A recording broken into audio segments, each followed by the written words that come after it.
የመጀመሪያውና በጣም ወሳኝ ነገር ምንድነው? ጊዜን በአግባቡ መጠቀም ነው። እንግዲህ ጊዜ በአግባቡ መጠቀም ስንል ወርክ ላይፍ ባላንስ የምንለው ነገር ማለት ነው። ለስራና ለቤተሰብ የምንሰጠው ጊዜ ማመጣጠን ያስፈልጋል ማለት ነው። ሁለተኛው ላይ መዝናናት። እንግዲህ መዝናናት ሲባል የተለያዩ ቅንጡ ቦታዎችን በመሄድ ምናምን ላይ ሊሆን ይችላል።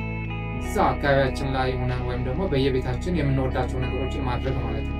ምሳሌ መጽሐፍ ማንበብ ሊሆን ይችላል፣ ፊልም ማየት ወይም ደግሞ ሙዚቃ ማዳመጥ ሊሆን ይችላል። ሶስተኛ ላይ ሰዎችን ማማከር፣ አቅራቢያችን ያሉ ጓደኞች ሊሆን ይችላል ወይም ደግሞ ቤተሰብ ሊሆን ይችላል። የምንቀርባቸው ሰዎች ሀሳባችን የሚረዱ ሰዎችን ሼር ማድረግ ፍቱን መድኃኒት ነው። በአራተኛ ላይ ጤናማ የሆነ የአኗኗር ዘይቤ መከተል ማለት ነው።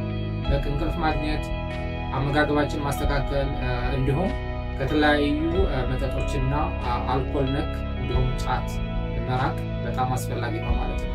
በአምስተኛ እና በጣም ወሳኝ ነገር ምንድነው? የካውንስሊንግ ወይም ደግሞ የምክር አገልግሎት የሚሰጡ ባለሙያዎችን ማማከር፣ ሀሳቦችን ሼር ማድረግ ማለት ነው። እንግዲህ በሀገራችን ላይ የተለያዩ በዚህ ዙሪያ ላይ የሚሰሩ ሳይኮሎጂስቶች፣ ሳይካትሪስት፣ ሜዲካል ዶክተሮች በዚህ ዙሪያ ላይ የሚሰሩ አሉ። እንግዲህ እንደዚህ አይነት ስሜቶችን ሲሰማን እነሱን ሄደን ማማከር በጣም የሚበረታታና የአእምሮ ጭንቀት ላይ ነፃ ለማድረግ በጣም ወሳኝነት አለው ብዬ አምናለሁ።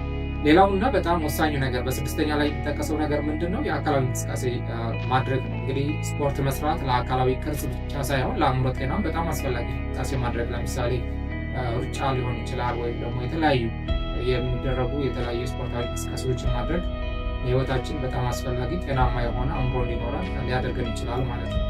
ስለዚህ በዛሬ ቪዲዮ እንግዲህ እንዳያችሁት የአእምሮ ጤንነት ምንነት ምን እንደሚመስል ምልክቶቹ እንዲሁም መንስኤውና መፍትሄዎቹ ምንድናቸው የሚለውን አይተናል።